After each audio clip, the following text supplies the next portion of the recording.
Assalamualaikum warahmatullahi wabarakatuh. Dikisahkan mimpi buruk yang dialami Baginda Raja tadi malam menyebabkan Abu Nawas diusir dari negeri Baghdad.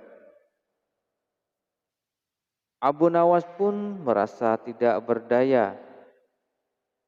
Bagaimanapun ia harus segera menyingkir meninggalkan negeri Baghdad hanya karena mimpi. Masih jelas terngiang-ngiang kata-kata Baginda Raja di telinga Abu Nawas. Tadi malam aku bermimpi bertemu dengan seorang laki-laki tua. Ia mengenakan baju jubah putih. Kemudian ia berkata bahwa negerinya akan ditimpa bencana bila orang yang bernama Abu Nawas masih tetap tinggal di negeri ini.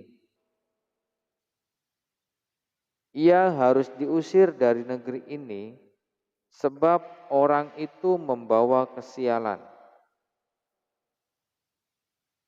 Ia boleh kembali ke negerinya dengan syarat tidak boleh dengan berjalan kaki, berlari, merangkak, melompat-lompat, dan menunggang keledai atau binatang-binatang tunggangan yang lainnya.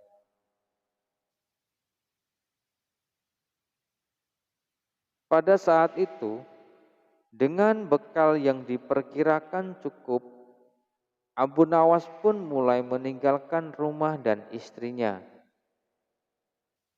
Istri Abu Nawas hanya bisa mengiringi kepergian suaminya dengan derayan air mata.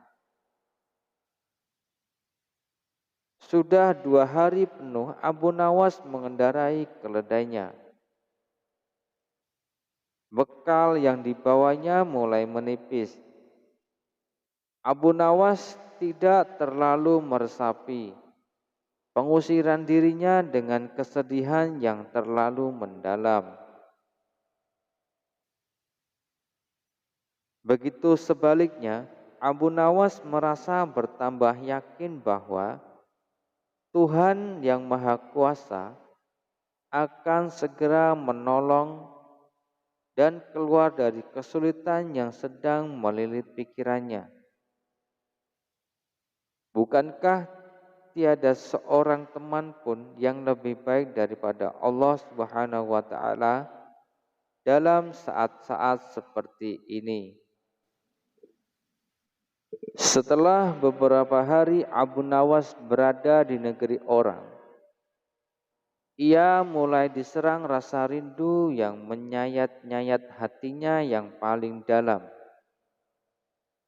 Rasa rindu itu pun makin lama makin mendera, seperti dinginnya pada malam hari. Begitu sulit untuk dibendung. Memang tak ada jalan keluar yang lebih baik daripada berpikir. Akan tetapi dengan akal apakah ia harus melepaskan diri? Begitu tanya Abu Nawas dalam hatinya.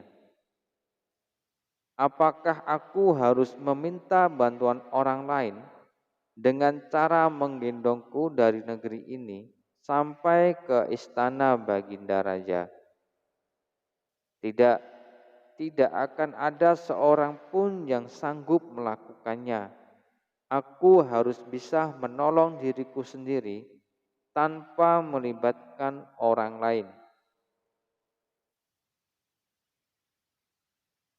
Pada hari ke-19, Abu Nawas menemukan cara yang tidak termasuk larangan Baginda Raja. Setelah segala sesuatunya dipersiapkan, Abu Nawas berangkat menuju ke negerinya sendiri. Perasaan rindu dan senang mengumpal menjadi satu. Kerinduan yang selama ini dirasakan semakin menggila karena Abu Nawas tahu bahwa semakin dekat dengan kampung halamannya. Mengetahui Abu Nawas bisa pulang kembali, penduduk negeri merasa gembira dan begitu senang. Desas-desus tentang kembalinya Abu Nawas segera menyebar secepat bau semerbak bunga yang menyerbu hidung. Begitu kabar kepulangan Abu Nawas juga telah sampai ke telinga Baginda Raja.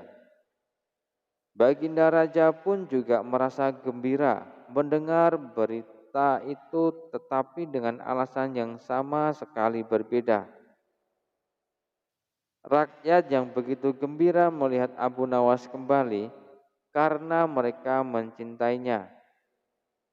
Sedangkan Baginda Raja gembira mendengar Abu Nawas pulang kembali karena beliau merasa yakin kali ini pasti Abu Nawas tidak akan mengelak dari hukuman. Namun Baginda amat kecewa dan merasa terpukul melihat cara Abu Nawas pulang ke negerinya. Baginda Raja sama sekali tidak pernah membayangkan kalau Abu Nawas ternyata bergelayutan di bawah perut keledai.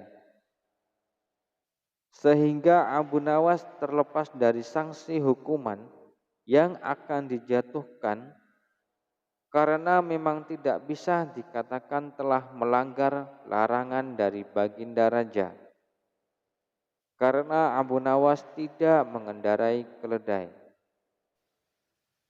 Cukup sampai di sini dulu perjumpaan kita kali ini. Dan nantikan kisah-kisah terbaru selanjutnya. Wassalamualaikum warahmatullahi wabarakatuh.